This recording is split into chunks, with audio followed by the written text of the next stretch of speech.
gonna get. So today's video I'm going to call what genre is your film? Hopefully we'll find out why. And the word of the day which came up is balance. All right, so let's see what is going to come out of this. So when I started thinking about balance, especially in the times we live in today, this is something very not easily done, to rebalance ourselves in a world which is very chaotic outside. And if we start playing in the chaos, it's very easy to turn into a chaotic system as well. So what is balance? How do we balance, and how do we rebalance? So going back to the Hermetic principles, the Emerald tablets, they talk about gender. So the seventh principle is the principle of gender. The male and the female, how they both coexist in everything, but one is expressed a little more and the other is expressed a little less. In an ideal balance, everything should be expressed equally and pretty much exist in a neutral point, without having too much of a plus, too much of a minus, too much of negative, too much of positive. The balancing tricky part is how to stay in this neutral point of existence, which for humans, myself included, and especially these days, seems really very, very difficult. And then another thing which came to mind thinking of chaos was, I remember reading some time ago about chaotic systems, but how chaotic systems hold, they hold periodic behavior. And this is something I checked my notes a little bit. So some of the famous physicists from the past, Fermat and Planck, they all talk about chaotic systems holding periodic behavior. And what came to mind was snowflakes. So when it snows, it's a complete chaos, right? But then when you look at, and this has been experimented with many different snowflakes, they're all perfectly structured and they're not too alike. So out of a chaos comes something which is structured and beautiful. So this is just one example which came to mind. So chaotic systems, but the result may be something which is really perfect and structured and balanced and beautiful. So let's see. So what came to mind was what is really a quantum chaos, and how do we fit in this picture, and how do we rebalance ourselves? So rebalancing, looking at ourselves just from a physical perspective, is not going to give us balance. We have to holistically look at ourselves as an energetic structure which consists of electromagnetic fields, of sound fields, which has different energetic centers, and be able to understand how to rebalance from this energetic point of view, not just from the physical point of view. You know, like for example, if you take a pill or you do your exercise, okay, you may feel better for the next couple hours, but this is not something which is sustainable on a long run. So let me talk a little bit more about the energetic centers of the human body, which I touched upon a little bit yesterday. And there are many of them. So as in acupuncture, there are many points, physical points, which are all connected to each other.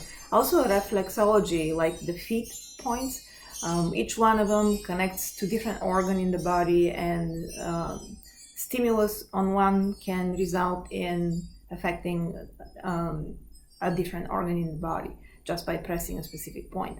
So the energy centers, they're similar. There are many of them, but there are 7 main energy centers which collect the main information, and not only collect but also distribute energy around the body. And what are they? So the first one is known to be on top of the head, and it has, all of them, they have electromagnetic properties, which means they have color, they are light. So the one on top of the head, or number 7, is white. Then the next one, which is inside the head, to many known as the third eye, number 6, purple. Then the one which is in the throat, number 5, is blue. The one which is in the heart, number 4, green or pink for some. The next one, the solar plexus, yellow. And then the next one, number 2, orange, and number 1, red. Number 1 closest to the earth, number 7 closest to space. So the way they all interact, and these energy centers, they're not stale. They're dynamic, very much dynamic. They pulsate, they interact with each other constantly.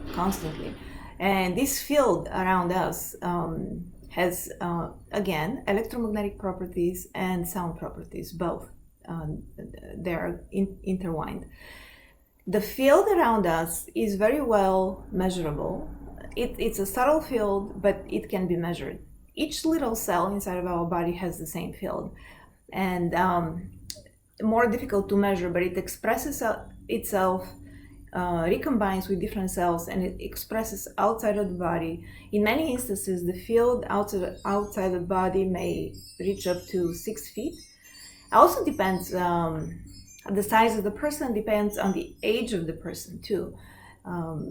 And the field expands with age, expands with time. So the outer edge of the field, when a baby is born, the outer edge is, it's like the blueprint, so to say, or the BIOS settings for the system which was born on this planet. And when a person ages, this blueprint or the BIOS settings, they kind of expand outwardly, and if the cells inside the body are reading the information from outside this outer field, it may be more difficult to reach the original settings which were given at very young age. And this will be a conversation for a different time. I just wanted to concentrate more on the dynamics of the energy centers themselves and how they can be balanced and rebalanced. So a very simple way, which I found for myself, is just to close your eyes and imagine all of them with their beautiful original colors. So close eyes and imagine number 7 white, 6 is purple, 5 is blue, 4 is green, 3 is yellow, 2 is orange, 1 is red. Very simple way of doing it. And then you can expand upon the colors and mix them. And in reality, those energetic centers, the way they interact is they all go through number 4, the heart center. So if you note the numbers, when they add up, they all add up to 8. 1 interacts with 7, 2 interacts with 6, 3 interacts with 5, but all of the interactions go through the heart center, which is number 4. And number 4 doesn't add up. Number 4 goes -4 + 4, which is -4 + 4. And this is where this neutrality point is. And this is why when we say we are heart-centered creatures, we are. From an energy standpoint, that definitely this is the place of neutrality. Not just from a physical standpoint. So let's see how exactly this interaction works. Number 7, so the energy centers which are on top of the heart are believed to be positive, and the ones towards the bottom of the heart, from the heart to the bottom, are negative. Also, the ones towards the bottom, they're more earthly connected, and the ones towards the top are space connected. And as everything else, as we studied in high school, the pluses interact with the minuses. So number 1, which is negative, interacts with number 7, which is positive. Interaction goes through the heart. It's not a straight line. It goes in a spiral way. So 1 spiral through heart goes to 7. Then 7 comes down through heart, goes to 2. 2 comes through heart, spiral, goes to 6. 6 comes down, spiral through heart, goes to 3. Spiral through heart goes to 5. And this is half a cycle. And then the other half a cycle is the opposite way. So this one was bottom top. The other half cycle is top bottom. So 5 through heart goes to 3, then comes back to 6 through heart, goes to 2, comes through heart, spiral, 7 spiral through heart goes to 1. 1 complete cycle in a spiral, breathing in and out way. And if you imagine, the kids play with slinkies, right? That slinkies which expand up and down. That's in a very similar motion, from a breathing perspective point of view. So the energy centers, the 1 to 7, which all add up to 8 and interact plus and minus, and they all go through the heart center. The energetic centers, their movement, although spiral, but it's vertical, spiral and vertical. Whereas the heart structure movement is horizontal. So, and the horizontal, let's say the vertical goes from bottom to top. So vertical goes bottom, top, and when it reaches half a cycle, the horizontal shifts, let's say -4. Then vertical goes top to bottom, and horizontal shifts +4. So the horizontal structure at the heart goes like this: -4, +4, -4, +4, for a 0 point, neutrality point, or point of manifestation, or a point of nothingness, or it's just vacuum space. -4, +4, and the others go like this in vertical motion, but as well as spiraling. So and they also have this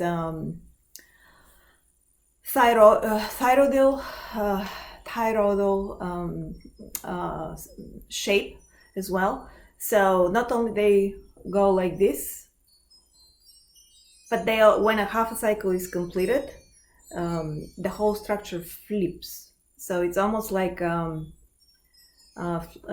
flipping petals of a fan. So let's say the fan has 4 petals, and each cycle, half a cycle, they just flip, and then flip again, and then flip again. So let's see if I can find a picture. One of my funniest pictures, when initially I saw this, I guess I can share this.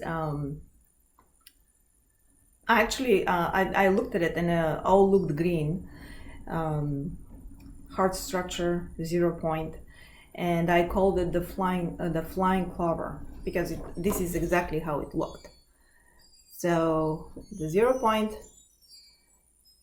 half a cycle, flips, full cycle, flips again. So this is, again, it's like the energy, it's like this harmonized structure which never stops.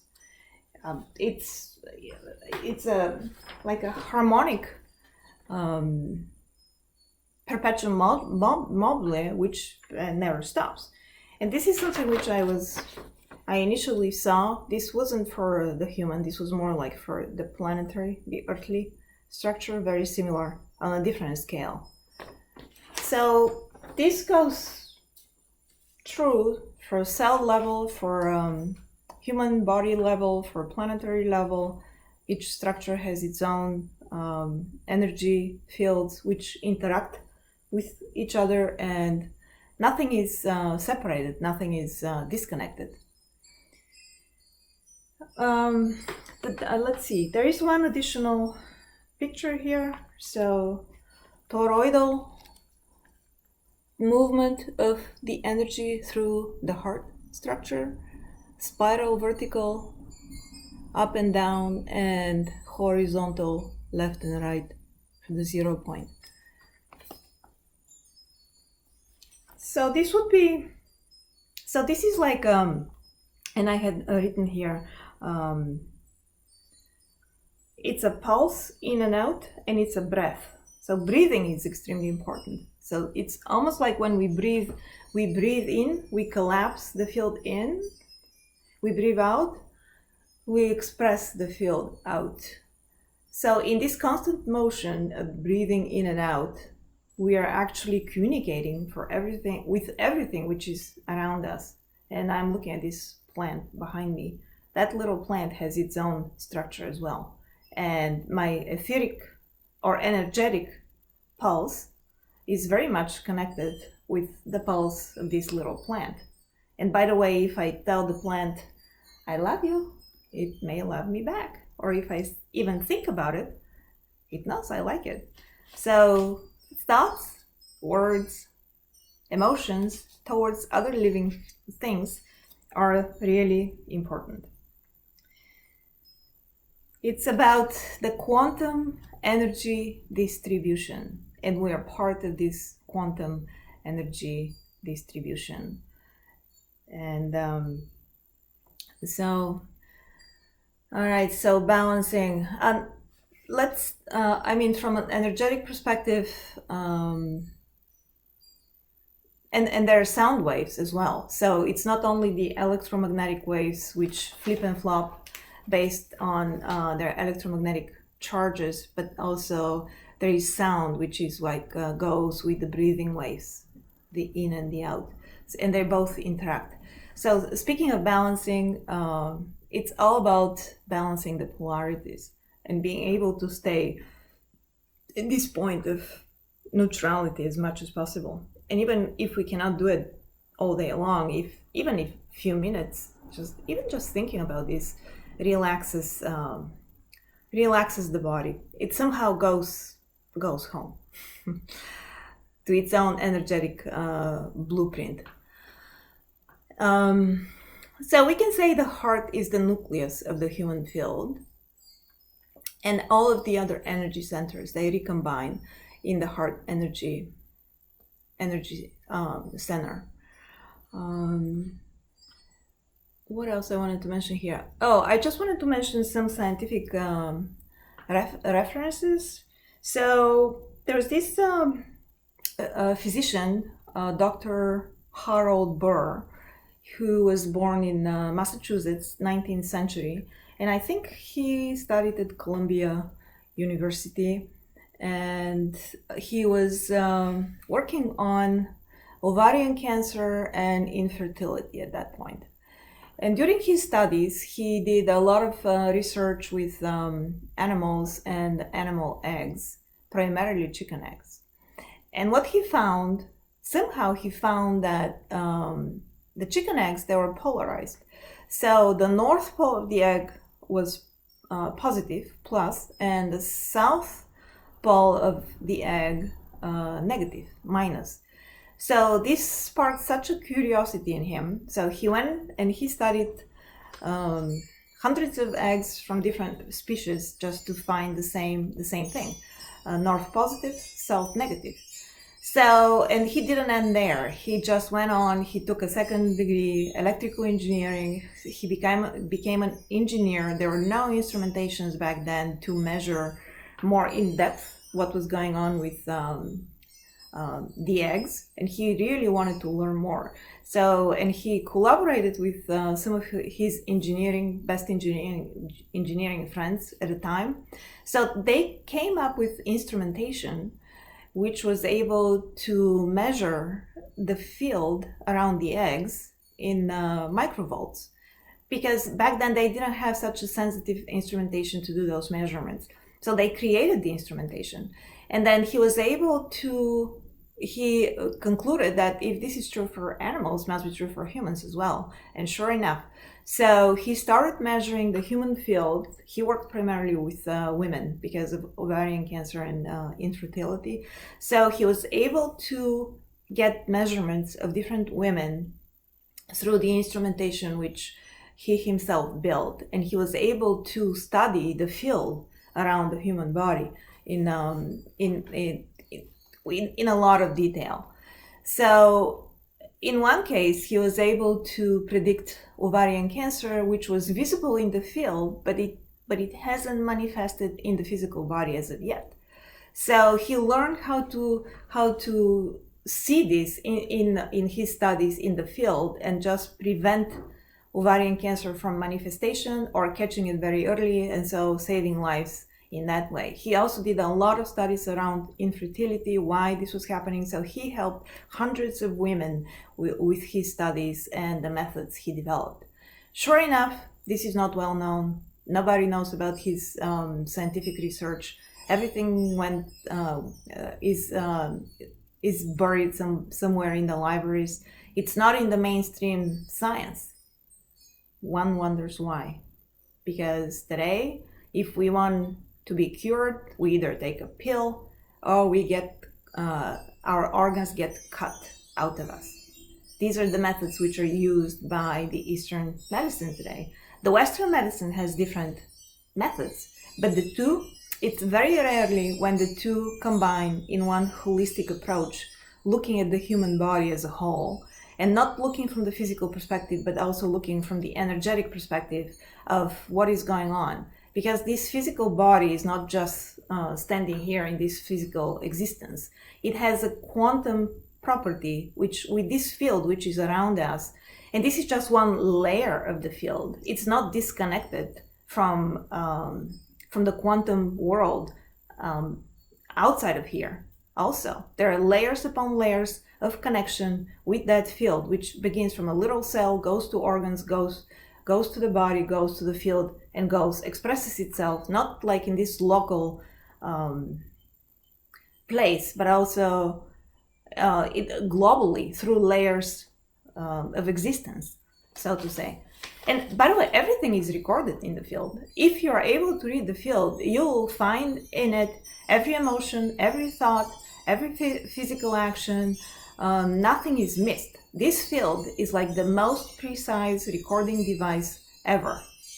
And it's alive. It's an energetic field, and it's in a wave and sound form. And even when the physical body ceases to exist on this planet as we know it, the field doesn't die. The field doesn't end.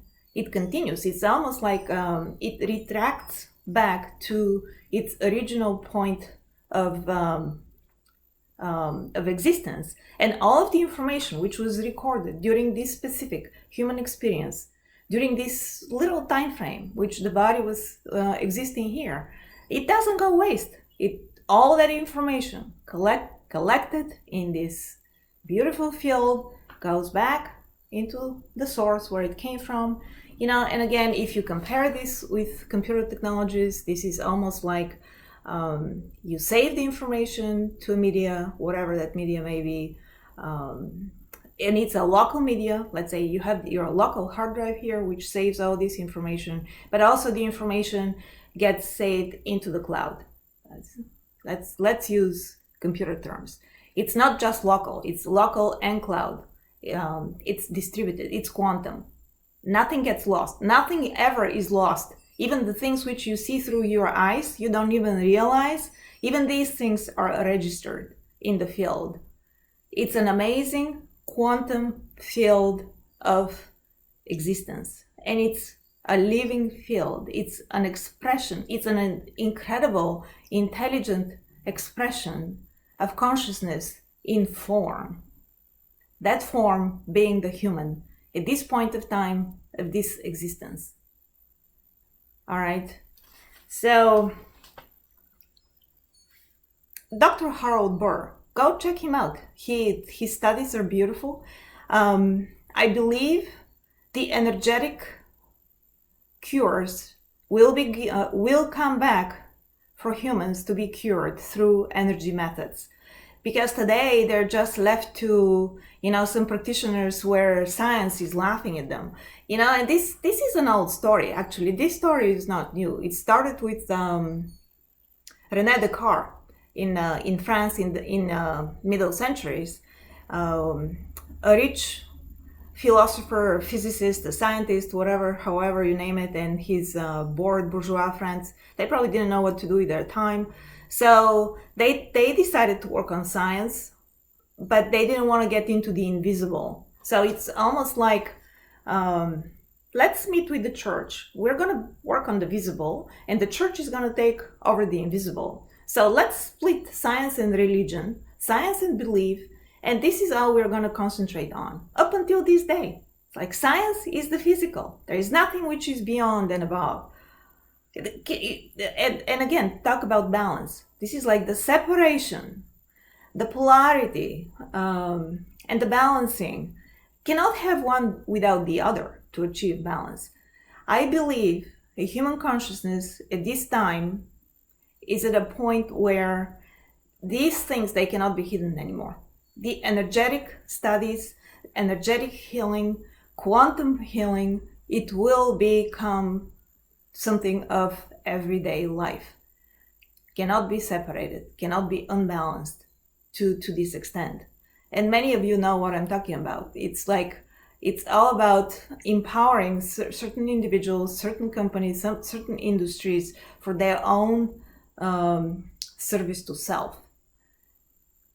All right. So, and people are talking about med beds. This is exactly what's going to go into the med beds. They will be used for diagnostics, prevention, and cure. It will rebalance the energy fields of the human biofield, which this Dr. Harold Burr, he tried to begin this work in the 19th century. And by the way, these things, they very well exist, but they're not given to the public. They probably exist at some high secret places, and who knows what they're used for. As with everything else, these things, they can be benevolent, they can be malevolent, depending how they're used. And they're extremely powerful. So be very careful who has access to them, right? All right, so I think I got a little excited here. One additional thing I wanted to show,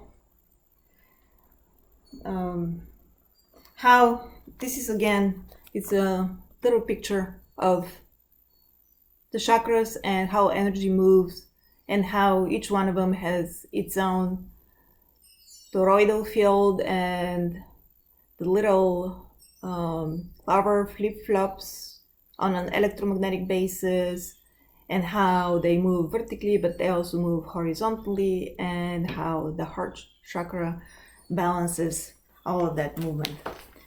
And as usual, I would like to end with a meditation. I was wondering, my meditations are usually geometrical. I receive a lot of geometrical information. So this is something which I drew in 2017. And my drawings are not perfect, but this one here, for rebalancing, just look at the center. Let me see if I can do this better. Look at the center of the drawing.